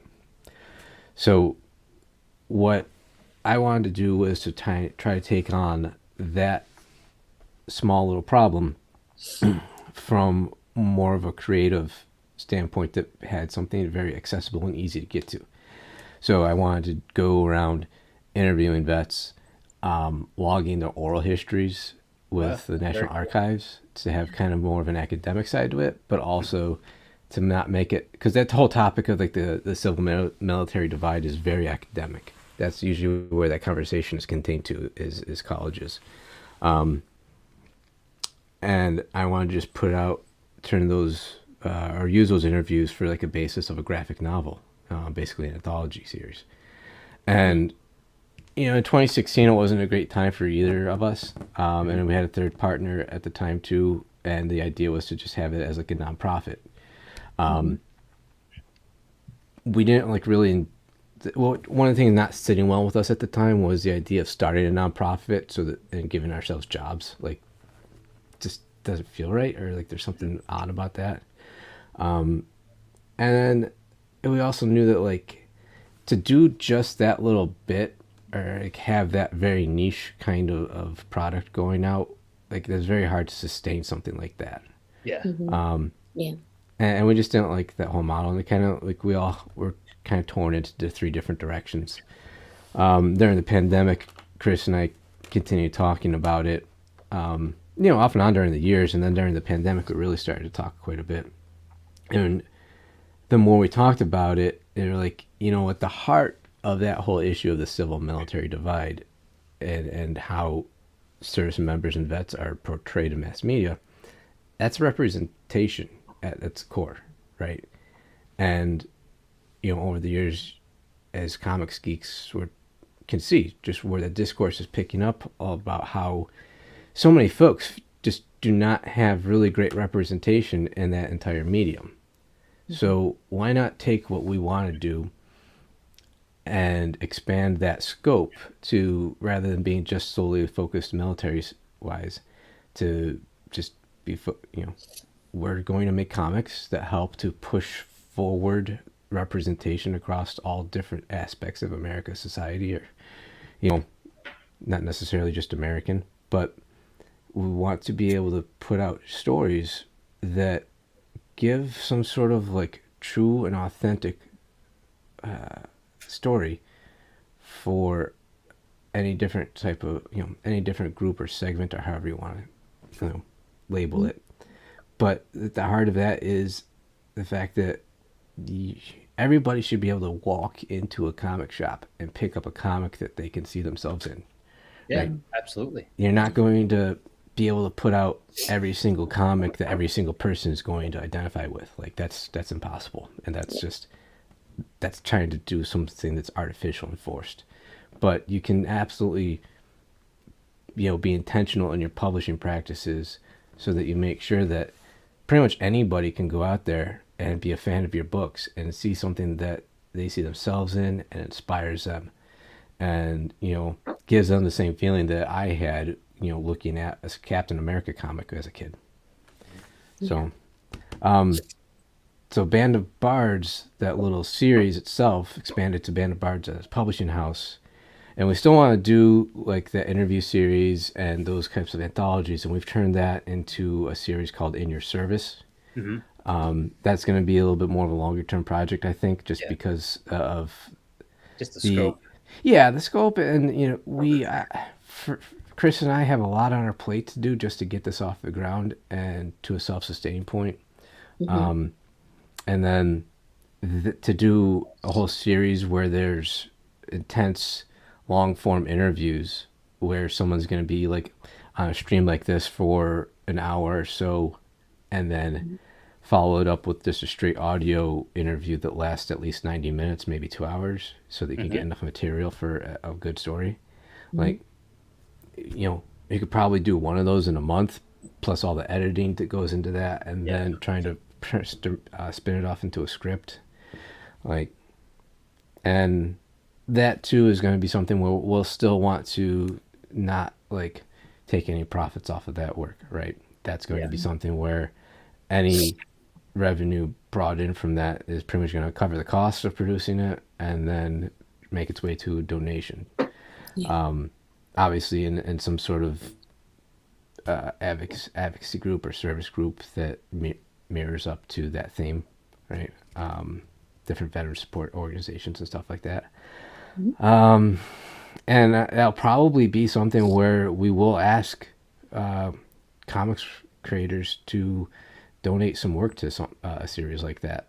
And obviously, if you're going to ask somebody to donate their work to make a book, you probably want to have yourself well established and a good reputation. So we need to go out there and prove ourselves, and show folks that we're not just a couple of jokers sitting in our home offices, that we've put out a body of work, we're reputable, and you can know that, like, if we're coming to ask you to do some artwork for a handful of pages for a book that's going to pretty much be there for a very altruistic reason and to help get some money raised for some really worthy groups, you want to have a solid reputation if you're going to go out and ask people to do that. So. Yeah, that sounds like you guys are making a good start. So that's awesome. There's a super long answer, but that but that's a good answer, and that it all comes from love. And then of course Elyse is going to read my Mad Lib and ruin this whole sentimental moment. No, I know, that's a tone shift now. It is. Yeah, it's a real tone shift. Everybody should know from last week that if I get a chance to kind of like talk for a long enough period of time, we're going to come back to depressing shit. So we should probably. I would say that was more inspiring than depressing. That's your story. That there's nothing wrong with that. No, you cut me off at a good point. It was about to go off the rails. It was about to. Okay. Yeah. So, but yeah, this is good. Let's transition and do some ad libs and have some fun before we wrap this up. Okay, so with the words that Steve gave me, we have an ad lib about dragons. The burnt sienna dragon is the gaseous dragon of all. It has hunky nipples and a toe shaped like Morgan Freeman. It loves to eat sloths. Although it will feast on nearly anything, it is crazy and sexy. You must be cool around it, or you may end up as its meal. So crazy, sexy, cool. Shout out to TLC. Yes, I picked up on that, and I was so happy. That's funny, man. I was in the checkout line at the grocery store last night, and I saw Susan Summers on a magazine cover, and I totally thought about Patrick Duffy as the leg from South Park. Yes, from South Park. Yeah, I was like, oh man. I completely forgot that there used to be a monster that had Patrick Duffy as a leg. Well, now you have Morgan Freeman as a toe. I like it. Maybe that could be on the other foot. A good Band of Bards shirt is just Morgan Freeman as a toe. How did I get here? Why am I on the foot? The other 4 toes don't understand me as much. I might be a toe, but I can still narrate the fuck out of this. Exactly, like tipped. It's just like step, left foot, right foot, left foot, right foot. How did I get here? I'll never know. This is on the fly. The sock was smelly. And the rest of the live stream now has to be Steve narrating as I'll do Morgan Freeman as a toe. Yep. Just keep going. I have a hangnail. It hurts quite bad.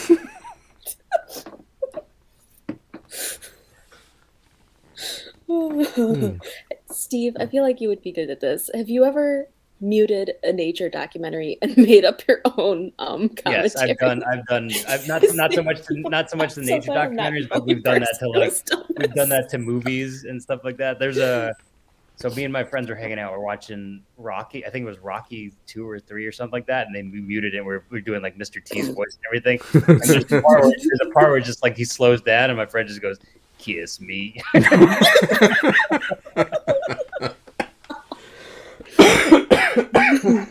We've done that to like Bob the Builder because it's very like animated, like things things like that. But yes, I've done it.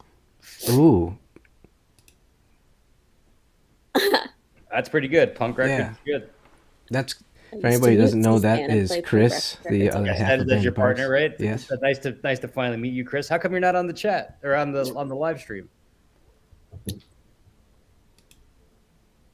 Well, you didn't wanna, okay? Yeah. No, I didn't want to do the live stream. I was on a tow. I was in this tow raft that I'm in. Toe bath? Tow raft. I said toe bath. I'm in the tow bath. It's bubbly. The Morgan Freeman toe soaking up in some bath salts. Yeah. Yes, so good. I'm eating the bath salts, and oh my god, it's so great. And then it turns into a zombie from the bath salts. I know, and it tries to bite the other toes. It gets them one by one, and then the whole foot becomes a zombie, goes after the other foot, and it's just the entire body. Yeah. Are we writing I a comic think again there's here? something to that too. That's a good like body horror story where like let's say not a toe going rogue. No, not a toe, I guess a toe going rogue, but like instead of a zombie biting you, what if it's like a zombie ant, and the zombie ant bites your toe, and then like ant? Yeah, like a zombie. Like, well, does that exist? Yeah, from the fungus. It does now, right? Because like it's just like the smallest zombie animal. Like, and then as your body gets more, your body turns into a zombie, but like not all the way. Like, so it's like your arm, your hand would turn into it, like your arm, like shoulder, like things like that, and it just tries to eat you. Yeah. Well, Elyse, we've talked about that before, right? Like the little insects that turned. Yeah. So there you go. The fungus turns a little bug, a fire ant, into a zombie. The fire ants go after the circle of life, basically. There were these two guys at my job, and there was a small guy and a bigger guy, and I called them Timon and Pumbaa. That'd be cool. It's almost like a take on Invasion of the Body Snatchers, in that the little fungus is actually a sentient being. It's just that it's fungus, so you don't know until it takes over one thing. Yeah, and eventually it works its way up like the Animal Kingdom chain there. Yeah, or in Super Mario the movie, they used the fungus. The fungus took over the whole city. Oh man, I did not see that. You don't need to. It's terrible. It's awful. It doesn't have Morgan Freeman as a toe. Is it like so bad that it circles back around to being good, or is it just? Yeah, I mean, it's definitely worth a watch, but it's not like a good movie. Like they took like everything you know about the Super Mario video games. Like think about that, and then like they did a 180. It's just the complete opposite of what you would think this thing would be. That was such a weird movie, and that was totally trying to just kind of cash in on like the Teenage Mutant Ninja Turtles success. Like, it wasn't good. Yeah, like this did great. So what other properties can we spin off and just do this? But then they half-assed it. Yeah, and I think like that though was a lot of learning experience for the kind of stuff that we get now, though, because think about that. That movie was so shitty that there's never been another Super Mario movie. I know ever in the history, like even animated, nothing in that 30 years. I think. I know that's crazy because I mean they've even made multiple Street Fighter movies, haven't they? Yeah, and those are bad too. Those are terrible. The real early Captain America movie from the 90s was pretty bad. I'm still waiting for a Plastic Man movie with Johnny Knoxville. Oh, I don't know. Chris has some opposing viewpoints. I've not seen this movie, so I can't comment. I cannot remember a whole lot of it. But I have a movie recommendation for both of you if you haven't seen it. I love bad movies. So Miami Connection is something you definitely should watch. It's free on YouTube for anybody listening. It's fantastic. It's got everything you could ever want. Ninjas, synth tracks, a movie called Miami Connection, even though it takes place in Orlando. It's fantastic. Well, it's connected to Miami. I guess. Not directly, but there is a connection. Not directly, it's connected to Miami Connection. Because there are so few direct roads to take you from one big city in Florida to another. It's made by like a martial artist who wrote this movie, and he just used he's not a real actor. He used all the students in his dojo to be the actors in this movie. It's just everything hits right. It just wow. His name isn't Steven, is it? No, I did not make this movie. No, not you. I was thinking of some other yeah.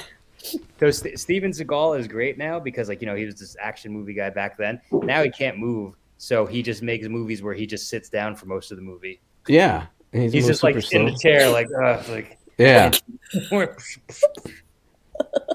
Yeah, I mean, he is a Russian citizen now too, I think. So I love the TikTok video of him dancing where he's just it's great. Look that up if you are watching this. I thought about Bubba Hotep earlier. That's a good one too. Yeah. I drove by some guy. The license plate was like Bubba H or Bubba T, and I was like, "Oh man, that's almost like Bubba Hotep." And then I just started going down like a little rabbit hole. I was driving around and I saw a license plate that just said Taters, and I just was very curious. I was like, "Is this the Potato King of Connecticut? Like, is this guy? That'd be cool. I just love French fries. Is his name Tate? We gotta get him together with the Sausage King of the Midwest." Exactly, but just Taters. That was on his license plate. Like this guy or all that needs to be said. Yeah, or whoever. Just Taters. That's it. Taters. There's someone. That's the tweet. There's someone driving around here. And again, like I'm in like a first-ring suburb of Buffalo. They got a white Bronco, and their license plate says "Not OJ." Great. That's pretty good. That's very good. If you're gonna like buy one of those crappy new Broncos, you could at least do the OJ joke. That is crazy. Yeah. Also, side note, it's also very amazing. OJ has a Twitter, and it's fantastic. Yeah, he does. It's fantastic. Like during the coronavirus, he's like, you guys don't want to die. Make sure you put your masks on. I was like, what the fuck? OJ Simpson coming at you with tips for not dying. And he uses the knife emoji, like when he's messaging people. He uses the knife emoji. The guy, you got to hand it to him that he at least completely embraces the fact that he got away with murder. And, I mean, the civil suits really got him, and then he went into more of a life of crime after that. I know he went to jail because he was selling memorabilia or something like that. Well, he like broke into someone's house and tried to take back his Heisman Trophy or something like that. Yes. Because like he had lost that in a civil suit. Yeah. So yeah, he went to like jail for felony breaking and entering and a whole bunch of other stuff. But it's weird. And like he came up here to Buffalo for a couple of like Bills Holmes games, and it was super weird that day because like most people around here still are like, yeah, nah, fuck that guy. But there were plenty of people who were just like yucking it up with OJ and taking selfies with him and everything. And you're just like, what the fuck is wrong with you people? Yeah. Well, these are the same people that are jumping through tables. Some of them. Yeah. But, I mean, we all jump through a table. So this podcast has been, or the stream on Twitch has been a stream of consciousness of random shit. We started with comics, end with OJ. So I mean, and somewhere in the middle was a Morgan Freeman. We had Morgan Freeman. We had like the first half hour kind of figured out, and that we wanted to like really talk about your work and stuff, and do the open up the little packet. Yeah, but I mean, I can't do a super detailed plan for these. Yeah, you don't need to though. Yeah. Listen, you have creators, they all have ideas, they all have cool things. Yeah. You got something good going here. I know that I'm going to invite on enough people who have just wild thoughts that I don't need to really make a big But you need to throw in the music too, like that DJ Khaled song is like wild, wild, wild. I gotta figure a wild thought. You just I know. play that. I gotta figure out a way to play something through here and to mix it in. I definitely have to get better with the StreamYard. That's all right. I'm excited for when we can play games. Yeah, there's that I don't just some Google way in 2 for seconds. us to do like picture in picture, and I just haven't played around yet enough with this. But I want to do it so that we can basically have a few of us on as guests, and I'll be playing like an online game somewhere, and then throw that into the to the stream here as like a picture in picture. I wish there was a way to do Cards Against Humanity because I feel like we'd be. Oh, that would be a lot of I fun. know. That'd be a ton of fun. You know the guy who made does the oatmeal? Oh yeah. Yeah. I got a game that he came up with called You Got Crabs. And it has like little crab pincher hands to hold the cards and stuff. That's funny. I don't know if we've ever played it because I pandemic. feel like he did Bears versus Babies or something like that too. Or something like that too. And Which just exploding. sounds like That's the best something name for a game. Yeah, exploding Bears versus kittens. Babies. Exploding good. kittens. Yeah. Yep. That's also a good idea for a comic, Bears versus Babies. It really is. Let's call him up. Yes, oatmeal guy, get in touch. Yep. I don't know your Oatmeal name. and Hyperbole and a Half are my 2 favorites for online, just little comics. All right. Well, this been a very entertaining time for me at least. Same. I mean, sorry, I've talked your ears off. I'm sure you thought this No, would be an man. hour. That's what you're here for. It's good. Like I said, at this point I'm fairly drained for the day. I even got to like lay down for about an hour, and I'm still just. But I've been up since 5, so if I'm a little bit glassy-eyed, that's why. I feel you. yeah, I woke up to screaming. My kid had a nightmare. It wasn't me, and it wasn't like. That's like the beginning of a horror comic. I woke up screaming. Anyway, and I looked No, that's below. just my everyday. I looked below, and it was my Morgan Freeman toe. Why is this lady screaming? I asked. From the edge of the bed. maybe that's what we can do for an outro, is to build a little animated Morgan Freeman toe saying, "Thanks for joining Band of Bards. It's so long." Thanks for joining Band of Bards. But never offer the backstory. Like they have to come and watch this if they want to figure out what it's for. You've heard of COVID toe, but now it's Morgan Freeman toe. You haven't heard of that? No. Yeah. I live It's under a a rock, thing. basically. When people get COVID, one of the symptoms of COVID is getting COVID toe, or your toes swell up. Your toes fall off? They swell up. They can. Swell up. So That they makes more just sense. they just look very, they look very gross. So like to have Morgan Freeman toe is probably better than COVID toe. Yeah, probably. I'd rather have a toe that narrates everything than a toe that just swells up a little bit. Well, just remember while you're walking, like left, right, right, left, right. Pitter patter, tiptoe. Ow, that's my face. You just stepped in shit. Yes. Yeah.